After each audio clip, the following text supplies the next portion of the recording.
এতদিন তো আপনারা দেখেছেন তেল নেওয়ার জন্য মোটরসাইকেল সারি সারি লাইন দিয়ে রাখছে।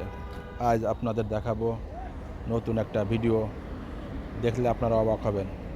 আসলে বর্তমান দেশের পরিপ্রেক্ষিতে যে তেলের সংকট দেখা দিচ্ছে, তাতে এভাবে চলতে থাকলে আমাদের মতো মধ্যবিত্ত এবং নিম্নবিত্ত যারা আছে তাদের অবস্থা করুণ হয়ে দাঁড়াবে।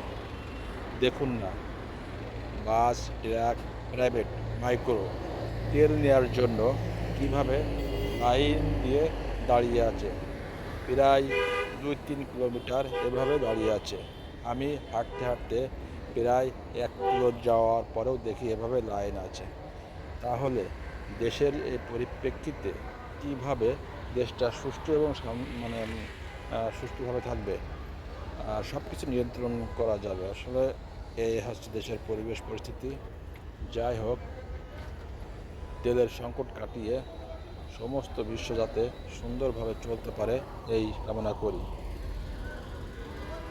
এভাবে দেখুন, অ্যাম্বুলেন্স সহ কত ধরনের গাড়ি সিরিয়াল দিয়ে দাঁড়িয়ে আছে।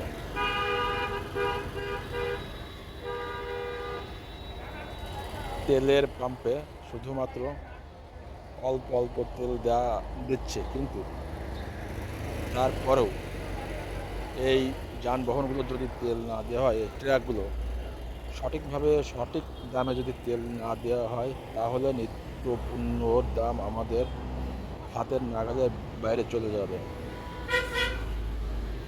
তাই পরিশেষে বলতে চাই, পরিবহন এবং পণ্য পরিবহন যেগুলো আছে, তাদের সঠিকভাবে এবং সঠিক দামে তেল যদি না দেয়, তাহলে আমাদের মতো নিম্নবিত্ত এবং মধ্যবিত্ত পরিবারের করুণ দশা হয়ে দাঁড়াবে।